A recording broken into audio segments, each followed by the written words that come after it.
무거운 짐진 자들아 다 내게로 오라. 다 내게로 오라. 내가 너희를 쉬게 하리라. 내가 너희를 쉬게 하리. 수고하고 무거운 짐진 자들아 수고하고 무거운 짐진 자들아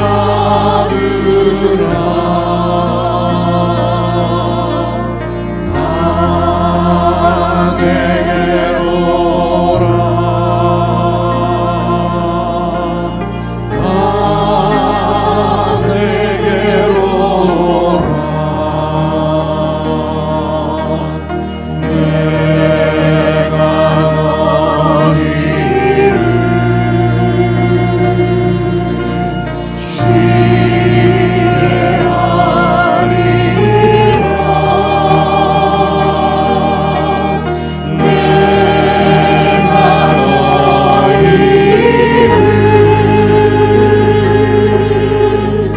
쉬게 하리라. 성령이여 임하소서. 성령이여 임하소서. 성령이여 임하소서. 지금 내게 임하소서. 성령이여 임하소서. 성령이여 임하소서. 성령이여 임하소서. 성령이여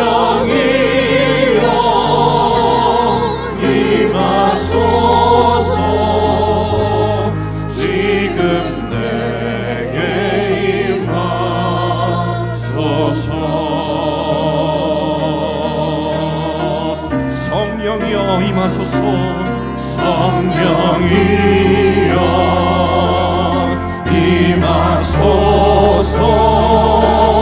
성령이여 임하소서. 성령이여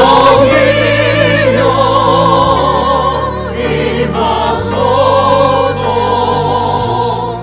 지금 내게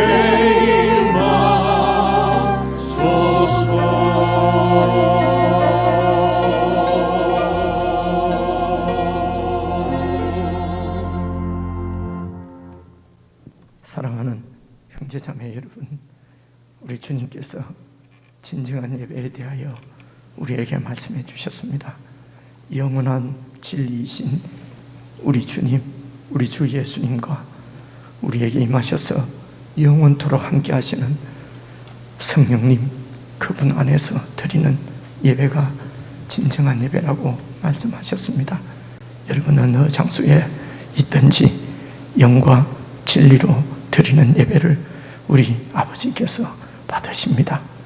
영과 진리 안에서 우리 함께 예배로 나아가십시다.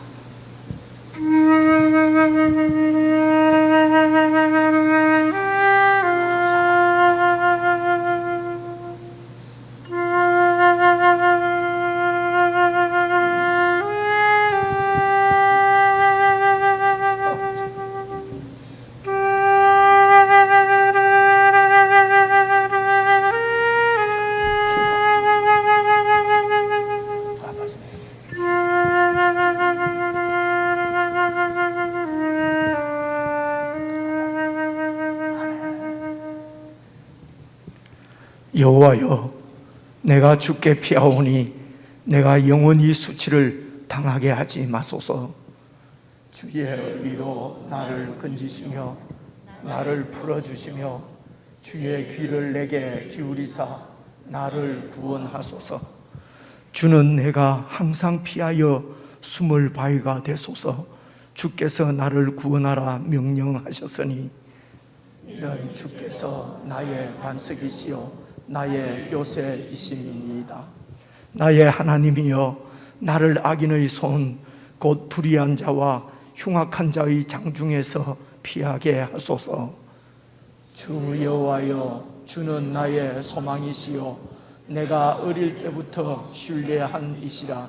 내가 모태에서부터 주를 의지하였으며 나의 어머니의 배에서부터 주께서 나를 택하셨사오니 나는 항상 주를 찬송하리이다. 아멘.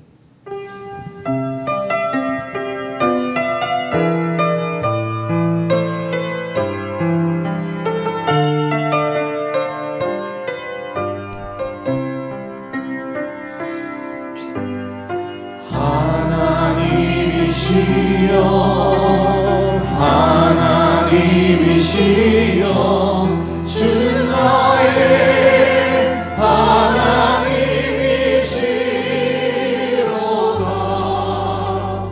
나의 몸과 마음 주를 닮아가며 이제 내가 주께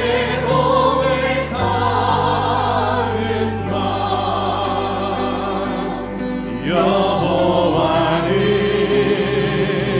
나의 빛이요 여호와는 나의 구원이시니 내가 누구를 두려워하리요. 여호와는 생명의 피난처시니 주의 인자가 생명보다 나음으로 내 입술이 여호와를 찬양하리. 내 평생에 주를 찬양하며 주의 이름으로 내 손 들리라. 하나님이시여, 하나님이시여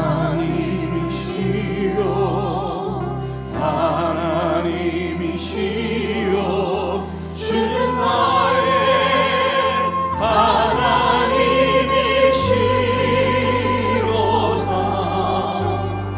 나의 몸과 마음 주를 갈망하며 이제 내가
함께 기도를 드리는 시간입니다.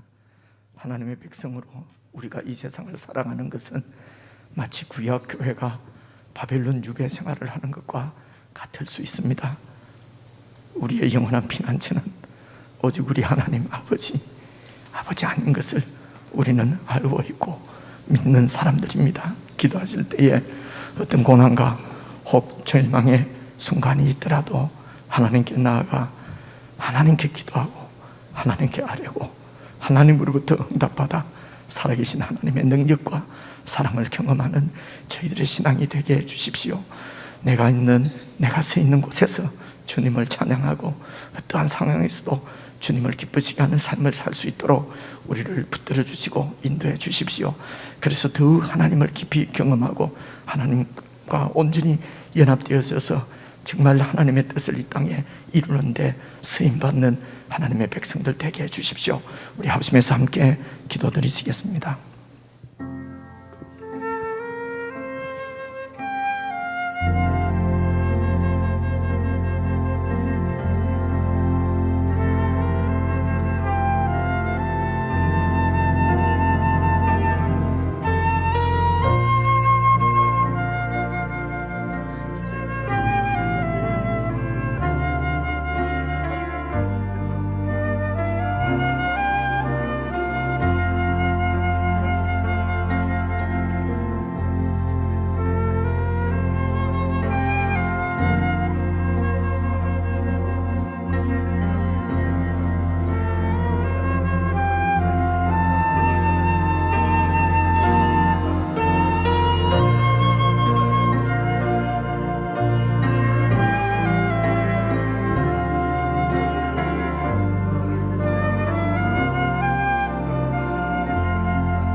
부르신 곳에서 나는 예배하네. 어떤 상황에도 나는 예배하네. 부르신 곳에서 나는 예배하네. 어떤 상황에도 나는 예배하네. 어떤 상황에도 나는 예배하네. 어떤 상황에도 나는 예배하네.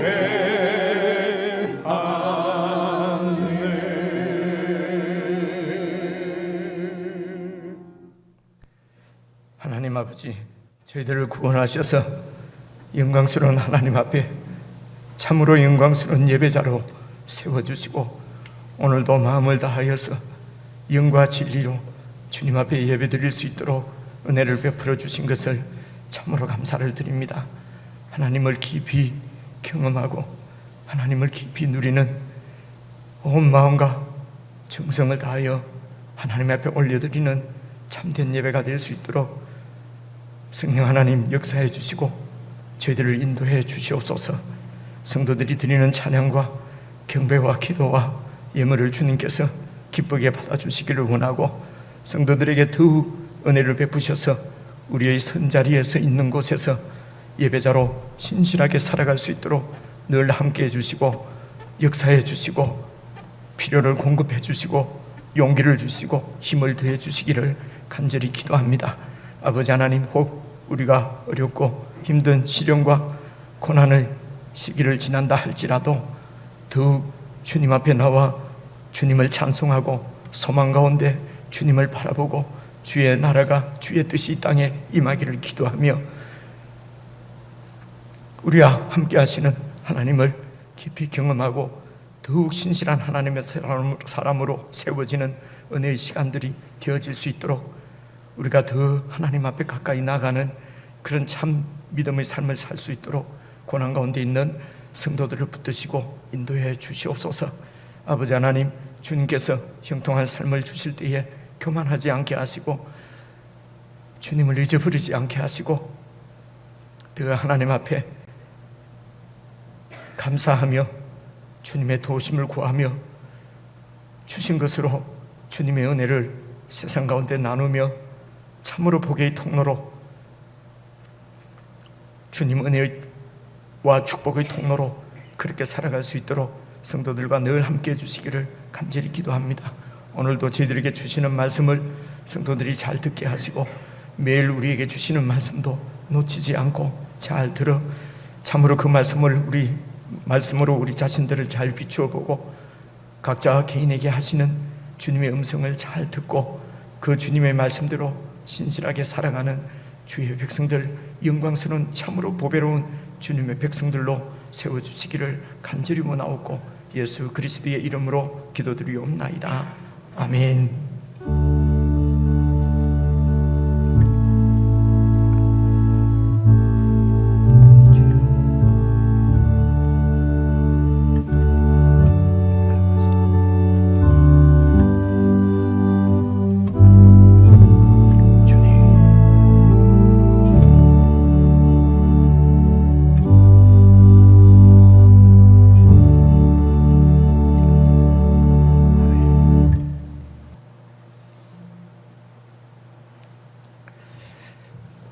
우리 하나님의 말씀은 시편입니다. 구약 성경 852페이지 시편 71편 13절부터 16절까지 제가 여러분이 한 말씀씩 나누어서 읽겠습니다. 구약 성경 852페이지 시편 71편 13절입니다.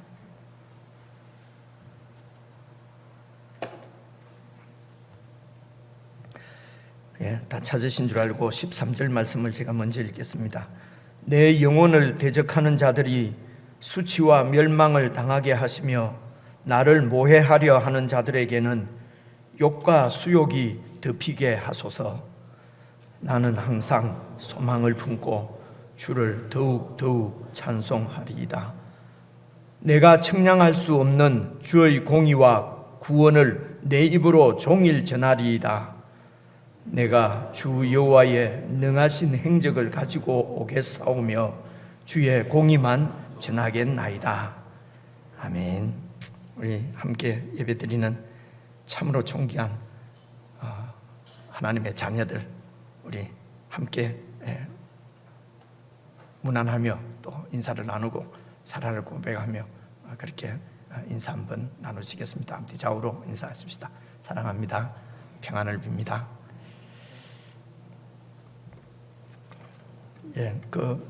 내일부터 우리 여기 김해는 3단계로 단계가 조금 완화되는 모양입니다. 아침에 듣기로 창원도 그랬다고 하는데요. 이렇게 3단계가 되면은 이제 저희 예배실에 65명, 그러니까 65분까지는 65분까지는 한 번에 이렇게 예배를 드릴 수 있거든요. 그리고 또 그 2차 접종까지 다 마치고, 그러니까 한 보름 지난 분들은 이제 이런 65분 숫자에 포함이 되지 않습니다. 그래서 이번 수요일부터는 저녁 예배, 오전 예배, 저녁 예배, 그리고 또 주일날 다음 주일부터는 1부 예배, 2부 예배 다 이렇게 정상적으로 드리려고 합니다. 그래서 저희 예배에 오시던 성도님들은 크게 불편함이 없으신 분들은 다 이렇게 오셔도 함께 예배를 방역수칙을 지키며 예배를 드릴 수 있거든요. 그래서 이번 수요일 9월 달부터는 이렇게 예배가 정상적으로 하니까 말이 좀 이상한데요. 예배당에서 함께 모여서 그렇게 서로 이렇게 우리가 대면해서 보면서 인사도 나누고, 하나님 앞에는 어디에서나 언제나 예배는 대면, 하나님을 대면하는 것이니까요. 그 비대면 예배는 있을 수가 사실은 없고요. 이제 저희들이 현장에서 안부도 묻고 이제 그렇게 인사도 나누고 그렇게 하나님 앞에 다음 주부터는 예배를 그렇게 드리도록 하겠습니다.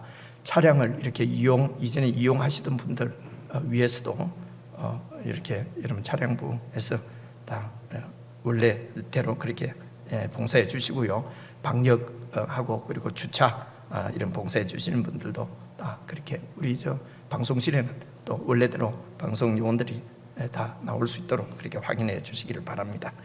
그리고 우리 오혜숙 자매님이 이제 따님이 한 분 있는데 한 달 전에 외손자를 보셨어요. 그리고 요즘 구안한다고 바쁘신데 다음에 만나 뵈면은 여러분 축하 나눠 주시기를 바라고요.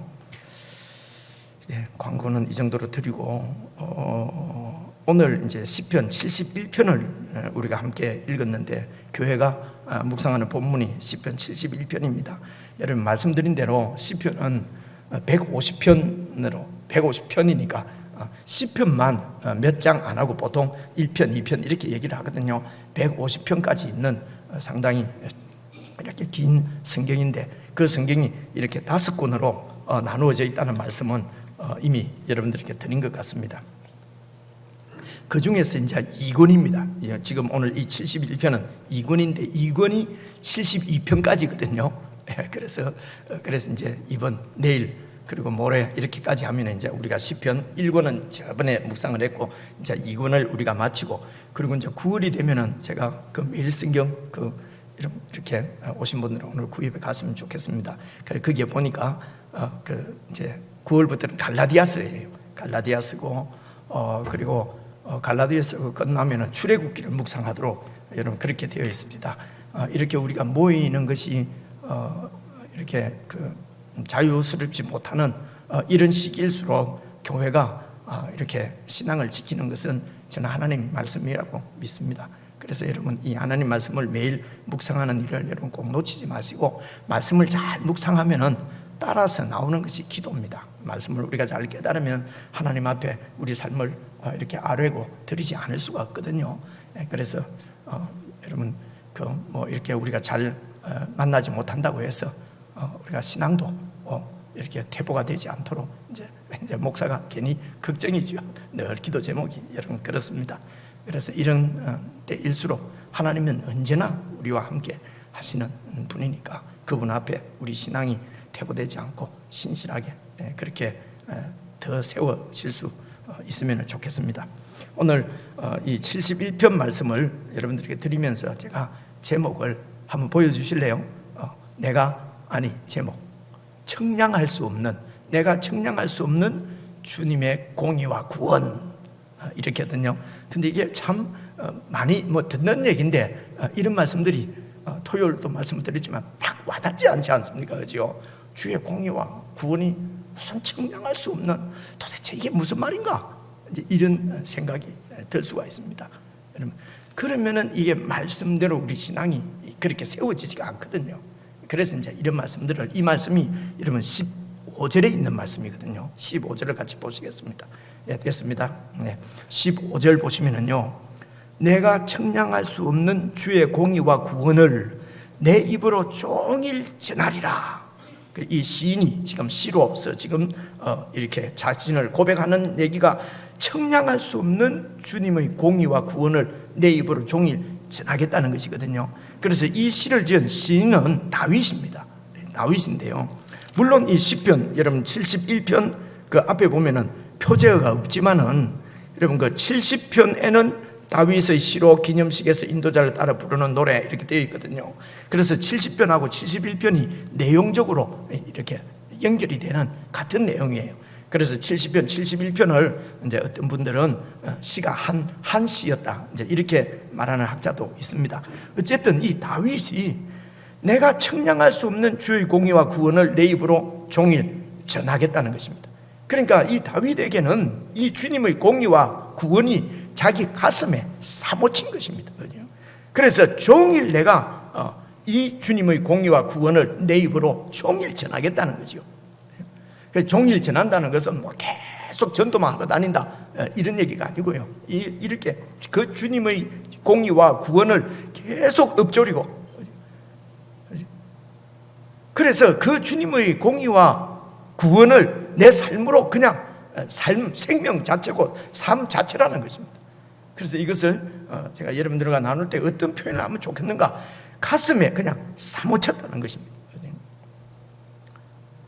그래서 여러분 이 주님의 공의라고 하는 것이 사실은 여러 번 말씀을 드렸는데요, 성경의 공의, 정의, 구약 성경에서 이렇게 번역되어 있는 것은 원어로는요, 몇 번 말씀을 드린 것 같은데요, 체다카 혹은 체다카 이렇게 되어 있어요. 그리고 미시파트라고 하는 단어가 있는데 오늘 여기서는요, 이 공의는 체다카 이렇게 되어 있습니다. 그래서 이제 이게 공의, 우리로 치면은 의롭다 이런 말이거든요. 그 의롭다고 하는 것은 법적인 용어인데, 지금 우리로 여기 우리나라로 치면은 어떤 법이 있습니다. 그 법에 이렇게 그 표준이죠. 어떤 기준이죠. 그 기준에 이렇게 딱 맞는 것을 이제 의롭다, 공의롭다, 보통 이렇게 표현을 하거든요. 그러니까 이 세상에서 우리가 지금 의롭다 하면은 이제 그 법을 딱 지키는 것입니다. 그런데 그 이스라엘 나라에는 이제 그 특별한 나라죠. 하나님께서 그 이스라엘 백성들 약속의 민족이고, 그 약속의 민족이 하나님께서 약속하신 약속의 땅이거든요. 그 땅에서는 표준이 하나님의 말씀입니다. 하나님의 법이에요. 그래서 이들의 표준은 하나님의 법이고, 하나님의 법은 곧 하나님의 뜻입니다. 하나님의 뜻이 그 가나안 땅에서, 이스라엘 땅에서 이스라엘 민족으로 하나님의 뜻을 세우시려고 하는 것이거든요. 그래서 그 하나님의 법에 딱 맞는 것을 이걸 공의라고 그래요. 그런데 이제 그래서 그 백성들이 공의롭다, 의롭다 이렇게 하려고 하면은 이 하나님의 법에 이렇게 딱 표준에 맞는다는 말은 하나님과의 관계가 바로 이렇게 정상적으로 잘 되어 있다는 얘기입니다. 이렇게 하면은 이제 이걸 의롭다고 하는데, 그런데 여기에는 주님의 공의 하면은요, 그 하나님의 법이 참 아름답다는 말씀도 되고요. 하나님이 공의롭다, 하나님이 의롭다고 할 때는요, 하나님이 의롭다는 말은 잘 생각해 보면은 여러분 이게 좀 있는 말이야. 하나님은 절대자시고 창조주시고 주권자십니다. 그분이 법을 딱 이렇게 주셨어요. 그래서 그분은 완전하신 분이기 때문에 이 법을 어길 리도 없고 이 법을 못 지키실 리도 없을 것 아닙니까? 그러니까 그분에게는 불의가 있을 수가 없어요. 그런데 하나님은 참 공의로우십니다. 이게 좀 어색하잖아요, 그죠? 하나님에 대해서 공의롭다고 하는 것이. 그래서 우리가 성경에서 하나님을 공의롭다라고 표현할 때는 하나님께서 하신 약속입니다. 그래서 이 하나님의 뜻을 사람들에게 이 하나님의 법이죠. 하나님의 뜻을 사람들에게 가르쳐 주시고 사람들하고 약속을 맺어요. 여러 번 말씀드렸죠.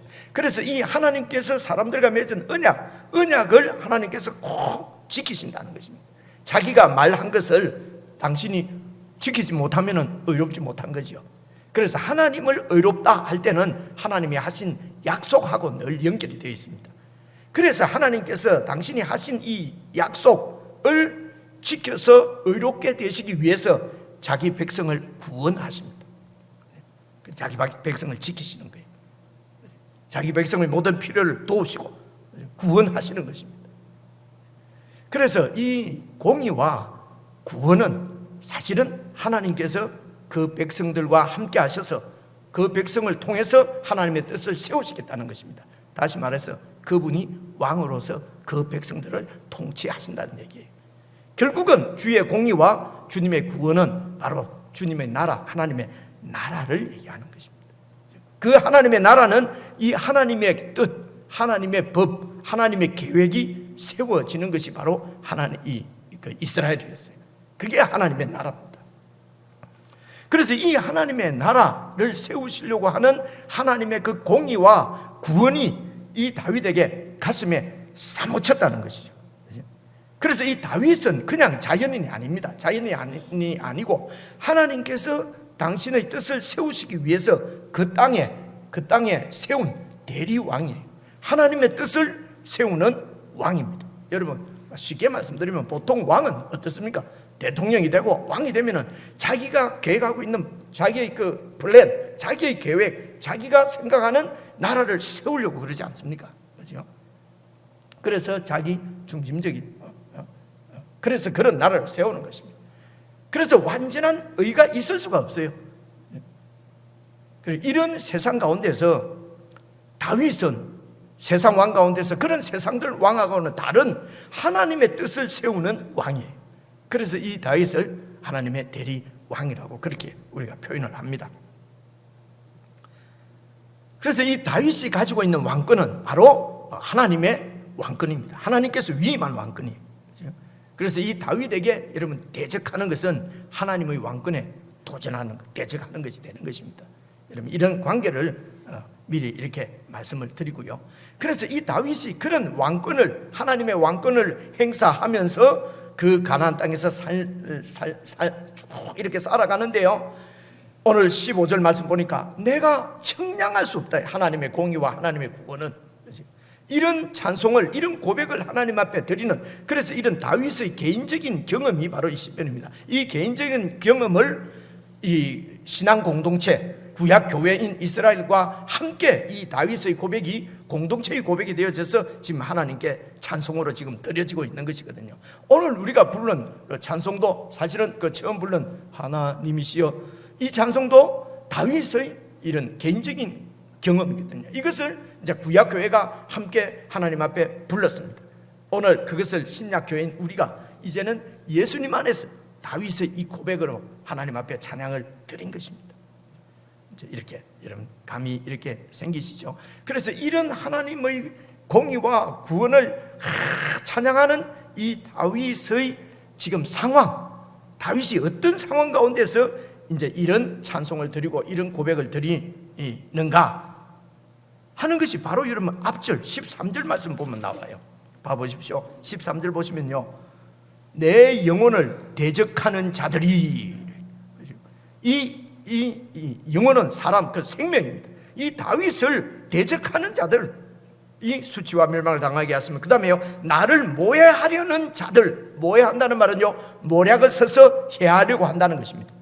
그래서 다윗을 해치려고 하는 자, 다윗을 공격하는 대적자들, 원수들, 공격 가운데 참 이런 생명의 목숨의 이런 위협을 느끼고 생명의 위협을 느끼는 그런 시련 가운데서 지금 다윗은 하나님께 기도하는 것입니다. 그래서 다윗을 이렇게 모해하려고 하는 이런 대적자들의 정체는 그 사람들은 어떤 사람인가 하면요, 여러분 4절 한번 보십시오. 71장 7편 71편 4절. 나의 하나님이여 나를 악인의 손, 악인입니다. 어떤 사람입니까? 곧 불의한 자와 흉악한 자의 장중에서 피하게 하소서. 불의하다는 말은 공의의 반대말이죠. 공의는 하나님의 뜻을 세우는 것입니다. 그 뜻에 맞는 것입니다. 불의는 하나님의 뜻에, 하나님의 법에 도전하는 것입니다. 대적하는 것입니다. 하나님의 통치에 반역하는 것이 불의입니다. 그렇죠? 여러분, 이 대적자들이 왜 이런 불의한 일을 행합니까? 그것은 내 왕권을 세우려고 하는 것입니다. 하나님의 왕권이 아니라 내 왕권이죠. 그럼 내 나라를 세우고 싶은 것입니다. 내 뜻을 세우고 싶은 것입니다. 내 영광을 드러내고 싶은 것입니다. 내가 대단한 사람이라고 하는 것을 증명하고 싶은 것입니다. 나는 당신들하고 다르다. 나는 유능하고 나는 뛰어난 사람이라고 하는 것을 증명하고 그것이 내 삶의 어떤 그 가치가 되고 내 삶의 그 동력이 되는 거예요. 그래서 여러분, 자기가 인정을 받지 못하고 자기가 어떤 능력을 발휘하지 못하고 경쟁에서 지거나 그러면 사람들은 깊은 10년의 이런 그 절망 가운데 빠지는 것입니다. 그리고 세상에서 출세하고 영광 스포트라이트를 받게 되고 그러면 이것을 잃어버릴까 봐 여러분 그 두려움이, 그 공포가 너무 크기 때문에 그냥 삶을 마감하는 사람들도 있습니다. 그만큼 사람들은 내 중심적인 내 나라를 세우고 싶은 것이. 그래서 이 내 나라는 내 이익입니다.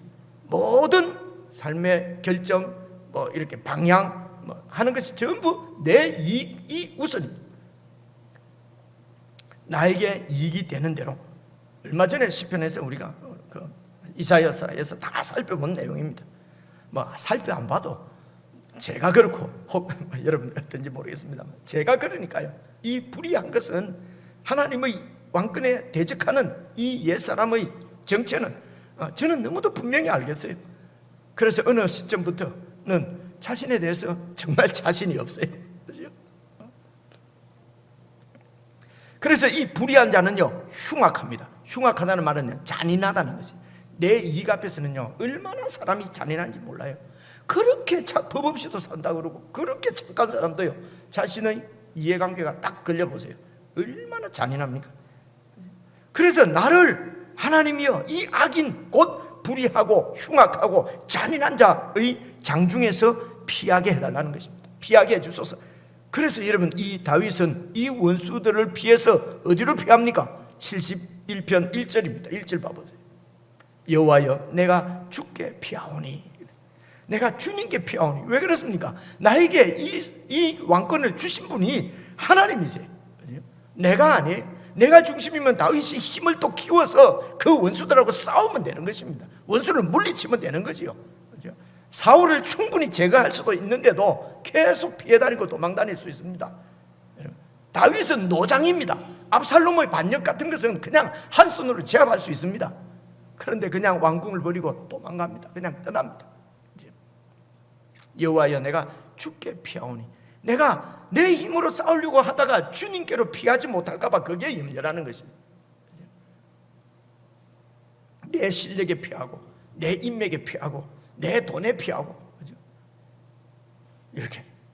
그래서 내가 능력이 있고 내가 재물이 있고 내가 힘이 있으면 주님께 피하기가 참 쉽지 않은 것 같아요. 그런데 다윗은요, 이 불의한 자, 흉악한 자의 공격에서 주님께 내가 피합니다.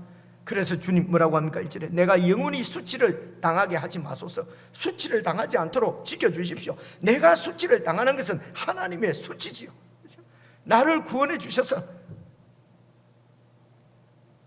하나님의 영광을 지켜주십시오. 내용적으로는 70편도 같은 얘기라고 그랬습니다. 여러분 그 70편 1절을 한번 보십시오. 하나님이여 나를 건지소서. 여호와여 속히 나를 도와주소서. 2절 보십시오. 70편. 왜 그렇습니까? 나의 영혼을 찾는 자들이, 영혼을 찾는다는 말 생명을 찾는다는 거예요. 다윗을 죽이려고 하는 것이, 내 왕권을 세우고 내 나라를 세우고 내 이익을 쫓아가는데 제일 걸림돌이 다윗이에요. 하나님의 법이 세워져야 한다는 것입니다. 그래서 다윗이 걸림돌이, 다윗이 방해자입니다. 그래서 이 다윗을 제거하려고 하는 것입니다. 잔인합니다. 여러분 생각을 해보십시오. 예수님 당시에 대제사장들, 율법 서기관들, 특별히 대제사장들 왜 그렇게 예수님을 죽이려고 합니까? 그들의 왕권을 계속 누리는데 이 예수님이 방해. 그들이 그냥 하나님도 잘 섬기고 또 가지고 있는 여러 가지 불이하게 모은 재물들도 다 하나님의 축복이라고 그러면서 그렇게 사는데 예수님께서 이 아이 회치란 무덤들아, 이 외식하는 자들아, 그들의 속을 뻔히 들여다보고 구중하는 예수님. 그래서 내 속을 알고 계시고 보고 계시는 그분 앞에, 하나님의 아들 앞에 무릎을 꿇어야 되는데 그 예수님을 제거하려고 하는 잔인함. 자신의 기득권, 자신의 권리를 지키는 데 있어서는 사람들은 양보가 없습니다. 그래서 다윗을 지금 죽이려고 하는 것입니다. 2절을 봐보십시오. 70편 2절. 나의 영혼을 찾는 자들이 수치와 무한을 당하게 하시고 나의 상함을 기뻐하는 자들이 뒤로 물러가 수모를 당하게 하십시오. 이 다윗이 좀 잘 안 되거나 다윗이 좀 실패하거나 다윗이 넘어지면 그렇게 기쁜 거예요. 왜 그렇습니까? 3절 보십시오. 아하 아하 하는 자들, 다윗이 잘못되고 어려움을 당하고 뭐 이래내면 봐라, 하나님이 어디 있냐, 하나님이 사람이라고 하는데 꼬라지가 저렇다. 죄송합니다, 이런 표현을 써서. 그죠? 하나님이 어디 있냐 봐라. 아하, 그럴 줄 알았다. 하나님 믿고 그런 식으로 살다가 그렇게 나갈 줄 알았다. 그죠? 그래서 이 사람들은 제가 하고 싶은 사람이 사실은 다윗이 아니라 하나님입니다. 하나님을 없이 하고 싶은 것입니다. 하나님을 제거해버리고 싶은 것입니다. 그래서 여러분 71편 10절 한번 보십시오. 10절을 보시면요, 왔다 갔다 해서 죄송한데요, 10편을 잘 이렇게 이해를 시켜드리려고 하니까 제가 이렇게 합니다. 10절을 한번 보십시오. 71편 10절. 내 원수들이 내게 대하여 말하고 내 영혼을 엿보는 자들이 서로 꾀해서 말하기를, 자기들이 나에게 대해서도 말하고 그리고 자기들끼리 말하는 이 내용이 어떤 내용입니까? 11절. 이러기를 하나님이 그를 버리셨다. 하나님이 그와 함께 하지 않는다. 그래서 따라잡아 저를 쫓아서 추격해서 잡아 죽여라. 건질 자가 없다. 하나님이 있기는 뭐가 있어? 하나님이 없다는 것입니다. 그렇죠? 결국은 이들이 없애고 싶은 분은 하나님입니다. 그래서 하나님이 그를 버렸다. 다윗을 뭐 하나님이 함께 하기는 뭘 함께해? 도대체 다윗이 믿고 있는 것이 무엇인가? 그 하나님은 없다는 것입니다.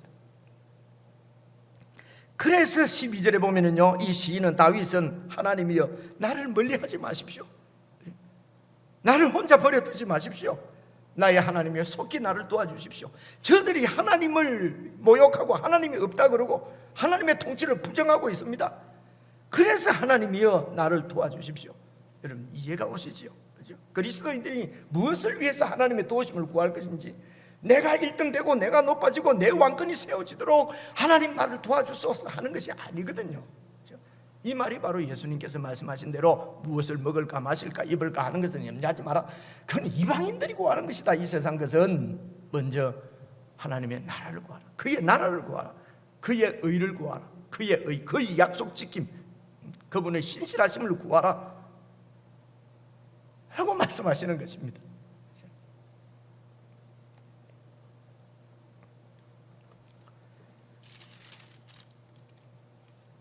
다윗이 왜 이렇게 원수들의 이런 치열한 공격을 받고 생명의 위협을 느끼고 있는가 하는 것은, 정리하면은 이들이 하나님의 통치를 무너뜨리고 싶은 것입니다. 다윗이 그 하나님의 통치에 완전히 사로잡힌 그 하나님의 통치, 하나님의 공의와 이 하나님의 구원이 다윗에게는 소명이에요. 그리고 사명이고 삶의 목표고 목적이고 이 다윗의 생명이었어요. 그래서 이런 다윗의 정체성을 여러분 71편 5절 보면 알 수가 있습니다. 여러분 5절 한번 보십시오. 주 여호와여, 주는 나의 소망이시여, 내가 어릴 때부터 신뢰한 분입니다. 6절부터 보십시오. 내가 모태에서부터 주님을 의지했습니다. 모태에서부터, 어머니 배에서부터 주님께서 나를 택했습니다. 그러면 모태에서부터 주님을 의지했다, 이 말씀은요, 하나님께서 창조하셨다는 것입니다. 나를 어머니의 모태에 내 생명을 창조하신 분이 하나님이시라는 것입니다. 하나님이 창조주세요. 그러므로 그분이 주권자시고 그분이 통치자십니다. 그래서 다윗은 바로 하나님을 창조주로, 내 생명의 창조주로, 내 생명의 근원이지요. 그래서 그분의 창조의 뜻, 그분의 뜻이 이 땅에 이루어지고, 그분의 창조의 놀라운 위대하심, 영광, 그분의 통치의 위대하심, 당신의 뜻을 세워가시는 그 능력을 다윗은 찬송하는 것입니다. 그 하나님의 전능하심을 신뢰하는 것입니다. 그래서 하나님의 통치를 자기의 삶으로 그냥 구현해내는 것이죠. 이렇게 하나님의 뜻대로 하나님의 통치를 받으면서 하나님의 사람으로 살아가면은요, 이 세상에서는요 아주 별종입니다. 그죠? 그게 여러분 7절 한번 봐보십시오. 7절. 나는 이 무리들에게 이상한 징조같이 되어 사오니, 이전 번역에는 징조라는 말이 없던데요, 이상함이 되어 사오나. 근데 이게 이제 의문에는 이 징조라고 표현할 수 있는 단어가 있어요. 그래서 무리들이 이상한 징조, 무리들에게 내가 이상한 징조가 돼. 그래서 이 징조라는 말은 여러분 앞으로 아직 이루어지지 않는, 앞으로 일어날 일, 잘 모르는 일을 미리 이렇게 보여주는 전조잖아요. 혹은 보이지 않는 어떤 세계에 대한 전조, 이렇게 그 징조, 이걸 징조라 하거든요. 그러니까 이 다윗이 하나님의 통치, 하나님의 나라, 영광스러운 하나님의 나라에 대한 징조인 거예요. 하나님을 신뢰하고 그분이 나를 모태에서부터 나를 택하신 창조주시고 주권자이신 것을, 이 다윗은 그 삶, 당신의 삶으로, 그 삶으로, 그 생애로 이 하나님의 이런 왕되심, 주권자 되심, 통치자 되심을 보여내는 징조란 말입니다. 그러니까 이상한 사람이라는 것입니다. 다른 삶을 살고 있는 것입니다. 무리들에게 징조, 이상한 징조같이 되어 사오나 주는 나의 견고한 피난처입니다. 삶이 완전히 다른 것입니다. 생각이 달라요. 그래서 제가 별종이라고 그랬습니다. 영적으로 별종이죠. 요즘 여러분 제가 정확하게 의미는 모르겠는데 왜 저 사람 참 4차원이네 이런 말을 내가 종종 들었거든요. 어떤 사람 4차원 있지 않습니까? 이게 잘 적응 못하고 엉뚱소리하고 4차원 그죠? 사실은 영적으로는, 저와 여러분 예수 믿는 사람은 영적으로는 이 세상에서는 4차원이죠. 별종이란 말입니다. 이렇게 여러분 별종의 삶, 4차원의 삶을 살면은 이 세상에서는 고난이죠. 그렇지 않습니까? 무시하고. 그리고 이런 우리의 삶을 통해서 자신들의 악이 드러나기 때문에, 자신들의 그런 정결치 못함이 드러나기 때문에 이런 별종들을 그렇게 미워하는 것입니다. 이 별종들이 있는 한에는 하나님의 통치를 부정할 수가 없거든요. 하나님의 그 살아계심을 부정할 수가 없으니까요. 하나님을 부정하고 하나님의 왕권을 넘어뜨리려고 하면은 이런 별종들을 없애버려야 되는 겁니다.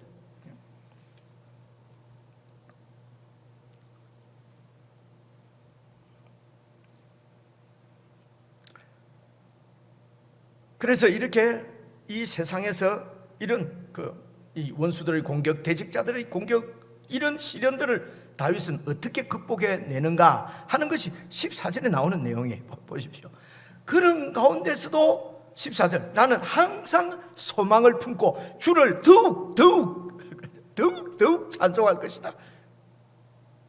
그래서 이 고난이 힘들고 이렇게 무시당하고 멸시당하는 모욕이 싫어서 그냥 이 하나님 나라를 구하는 삶을 포기하고 세상에 무릎 꿇고 세상과 함께 타협하고 그냥 이것이 싫어서, 너무 힘들어서 그렇게 하지 않고 더욱 시련 가운데서 하나님 나라의 그 영광스러움, 그 하나님 나라에 대한 소망을 품고 더욱 주님을 찬양한다는 말은 하나님을 신뢰하기 때문에, 그분이 분명히 당신의 뜻을 이루시는 공의로운 분이시기 때문에 그 하나님을 믿고 하나님 앞에 기도하는 것입니다. 나를 지켜주십시오. 이 원수의 손에서 나를 구해 주십시오. 하나님의 뜻이 하늘에서 이루어진 것처럼 이 땅에서도 이루어지게 해 주시옵소서. 예수님께서 우리에게 가르쳐 주신 기도지요. 하나님의 뜻이 하늘에서 이루어진 것처럼 이 땅에서도 이루어지게 해 주십시오. 이루어질 거니까요. 이 소망을 품고 주님을 더욱 찬송하리로다. 이렇게 해서 주님을 찬송하고 주님께 나와 아뢰니까 하나님께서 또 도와주시고 구원해 주시고, 죽음의 위협, 이제는 죽었다 했는데 하나님께서 또 살려주시고. 그래서 우리가 이 하나님을 5분 전 하나님 이런 얘기 우리가 많이 했잖아요. 지금 막 사람 약 올리지 말고 그냥 처음부터 좀 주실 건 주시면 될 텐데, 그죠? 가서 낭떠러지에서 떨어질 때쯤 되면 딱 잡아주시고, 하나님이 심술구전 이런 무슨 이런 그런 사람 존재라서 우리에게 그렇게 하는 것이 아닙니다. 그렇죠? 우리를 하나님을 분명하게 신뢰하고 흔들리지 않고 항상 소망을 품고 주를 더욱 찬송하는 하나님의 사람으로 하나님께서 우리를 만들어 가시는, 그래서 이렇게 시련 가운데 주님 앞에 나와서 기도하고 주님의 도우심을 받고 주님께서 해결해 주시고, 이런 여러 과정들을 통해서 결국은 15절입니다. 내가 청량할 수 없는 주님의 공의, 주님의 구원을 내 입으로 내가 종일 전할 것이다. 이 하나님의 공의와 구원이 가슴에 사무치도록 하나님은 우리 삶을 인도하십니다. 그래서 16절입니다. 바로 이 주님의 공의와 구원이 늘 세우시는 것이 바로 여호와 하나님의 능하신 행적이다. 하나님께서 이 뜻을, 하나님의 나라를 꼭 세우신다. 이 일을 위해서 하나님은 능하게, 전능하게 역사하십니다. 다윗에게 보여주셨던 이 하나님의 공의와 구원, 다윗이 경험한 그 하나님의 공의와 구원, 다윗의 백성들이 다윗과 함께 하나님께 불렀던, 고백했던 그 주님의 공의와 구원이 하나님의 아들 예수 그리스도의 십자가를 통해서 모든 열방과 세상 사람들에게 다 보여지게 된 것입니다. 여러분, 다윗과 다윗의 백성에게 보여졌던 하나님의 그 공의와 구원이 예수 그리스도를 통해서 모든 세상 열방들에게 보여진 것입니다. 그래서 다윗에게 보여주셨던 하나님의 공의는 예수 그리스도의 십자가에서 하나님의 사랑으로 나타났습니다. 다윗에게 보여주셨던 하나님의 구원은 십자가 안에서 예수 그리스도의 은혜로 값없이 받을 자격이 없는 사람에게 그냥 나누어 주시는 예수 그리스도의 그 죽으심, 그분의 구원이 은혜로 나타나게 된 것입니다. 그래서 하나님께서 행하신 일입니다. 당신의 아들을 메시아로 보내셔서 당신의 뜻을 이루신 것입니다. 당신의 공의와 당신의 구원을 이루신 것입니다. 당신의 통치를 완성하신 것입니다. 이게 예수 그리스도의 십자가입니다. 그래서 이 일을 여러분 신약 성경에서는 골로새서에는 이렇게 말씀합니다. 제가 찾아왔는데 보세요. 골로새서 말씀입니다. 2장인데요. 너희가 세례로 그리스도와 함께 장사되고 또 죽은 자들 가운데서 예수님을 일으키신 하나님의 역사를 믿음으로 말미암아 세례받은 우리들이 그 예수님 안에서 함께 일으키심을 받았다. 세례는 예수님과 함께 죽고 예수님과 함께 다시 살아난 것을 보여주는 그림입니다. 예수님이 십자가에 죽으실 때 그냥 혼자 죽으신 것이 아니라 저와 여러분을 포함해서 함께 우리를 죽이셨다는 것입니다. 우리의 옛사람을 죽인 것입니다. 우리의 옛사람이 어떤 존재입니까? 바로 하나님의 원수입니다. 하나님의 대적자입니다. 그렇지 않습니까? 하나님의 나라를 대적하고 내 욕심대로 내 정과 내 욕심을 위해서 살던 이 옛사람을 하나님께서 예수님 안에서 처치한 것입니다. 죽이신 것입니다. 원수를 물리치신 것입니다. 그리고 예수님을 부활시키실 때 그 예수님 안에서 우리를 세우러 온 사람으로, 하나님의 백성으로, 다윗의 백성으로 하나님을 어떤 상황에서도 찬송하고 소망 가운데 그 하나님의 통치를 바라보면서 찬양하는 하나님의 사람으로 새롭게 다시 지으신 것입니다. 이게 지금 12절 말씀입니다. 그래서 13절도 보시면요, 또 범죄와 육체의 무할례로 죽었던 너희를 죽었습니다. 하나님의 원수로서 심판을 받아 죽었던 너희를 하나님이 예수님과 함께 살리시고 우리의 모든 죄들도 다 사하시고, 그리고 14절입니다. 우리를 거스리고 불리하게 하는 법조문, 이게 하나님의 공의의 법입니다. 이 법에 의해서 우리가 그 법을 지키지 못하므로, 그 법의 표준에 맞지 않으므로 정죄받아서 결국은 그 법에 의해서 정죄를 받고 심판되어서 영원한 지옥으로, 영원한 감옥으로 떨어질 수밖에 없게 만드는 그 법조문을 보십시오. 그 법조문을 쓴 정서를 지우시고 제하여 버리시고 십자가에 못 박아버리고, 그렇죠?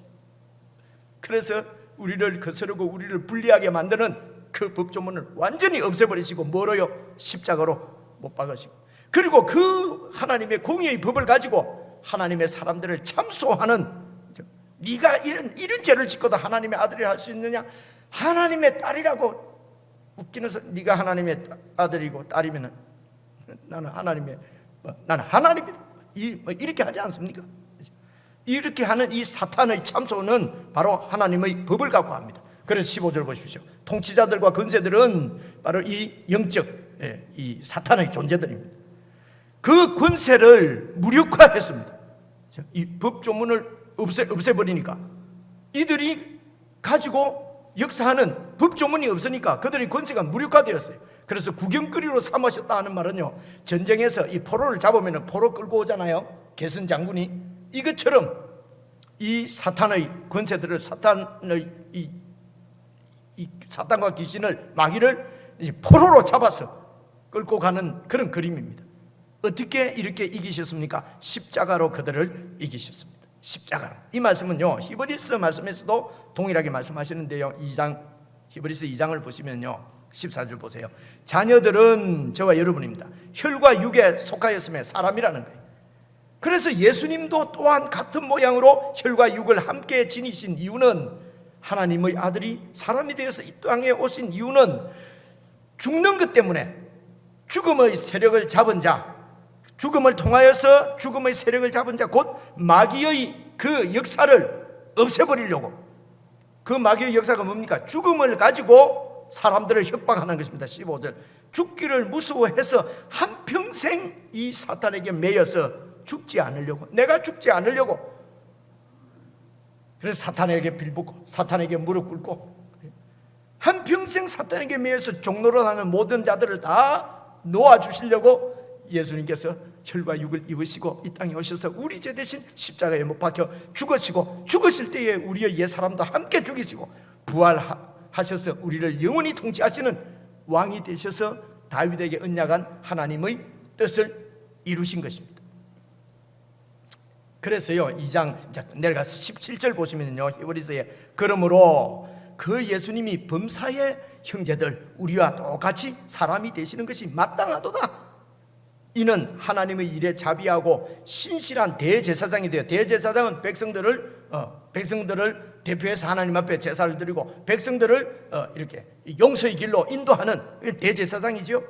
그분께서 우리의 대제사장이 되셔서 백성의 죄를 속량하시고, 그리고 18절, 이 땅에 오셔서 시험을 받아서 그분이 직접 고난을 당하셨기 때문에 이 땅에서 시험받는 우리들을 능히 도우실 수 있다. 여러분, 시험받는 하나님의 자녀로서, 백성으로서 이 땅을 살면서 여러 가지 시련 가운데 처할 수밖에 없는 우리들을 도와주실 수 있는 분인 것을 우리에게 보여주셨습니다.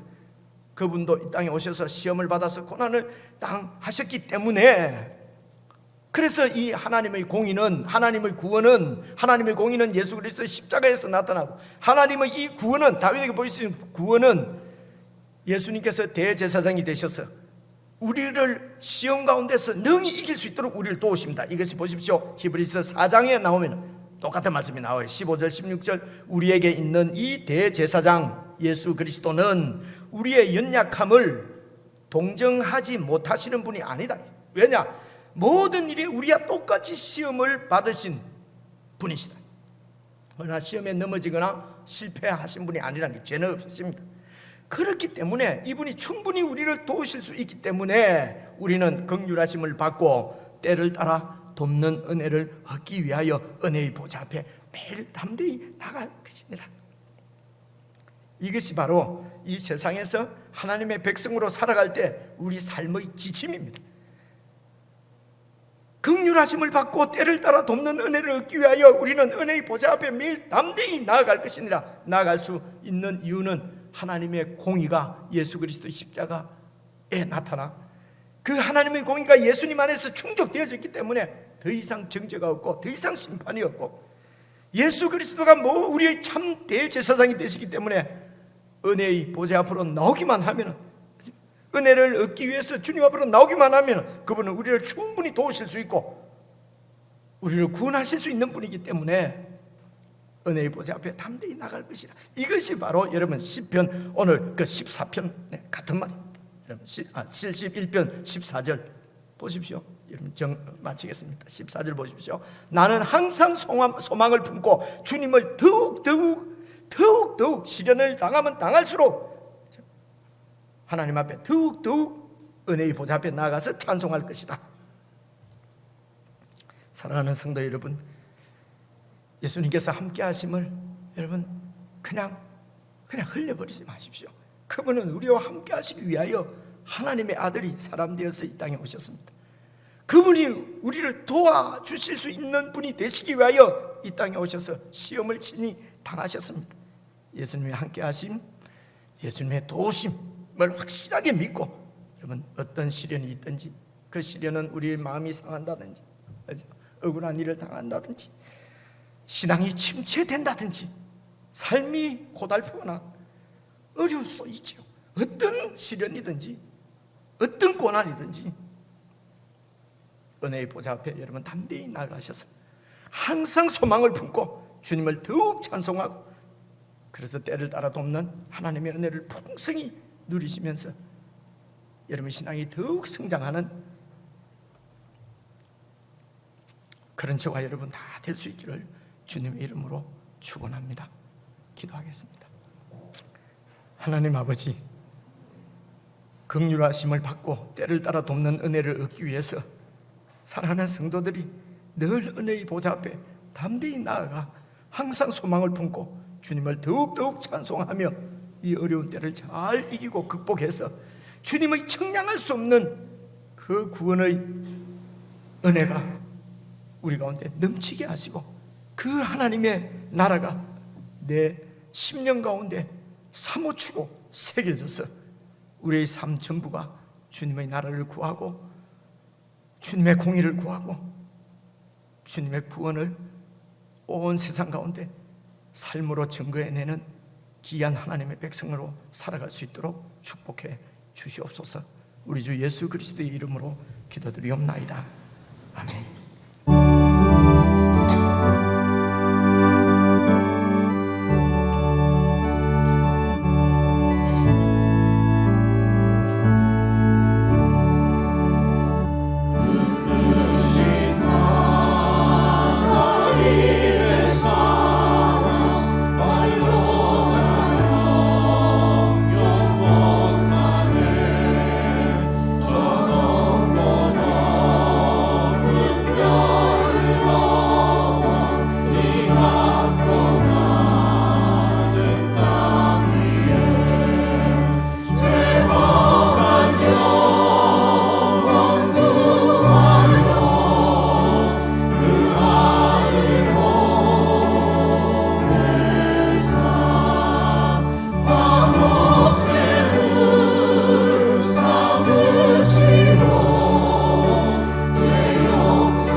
노래를 부를 수 있도록 우리를 구원해 주신 예수 그리스도의 은혜와 찬생 전부터 택하셔서 이런 영광스러운 신분으로 저희들을 불러주신 하나님 아버지의 그 크신 사랑과 우리 속에 오셔서 이 은혜를 누릴 수 있도록 늘 역사해 주시는 보혜사 성령님의 사귐이 늘 은혜의 보좌 앞에서 때를 따라 우리에게 주어지는 도움을 얻고 은혜를 누리며 참 하나님의 사람으로 정말 이 세상 가운데서 이상한 징조로 살아가는 모든 주의 백성들에게 지금부터 영원 무궁까지 함께해 주시기를 간절히 축원하옵나이다.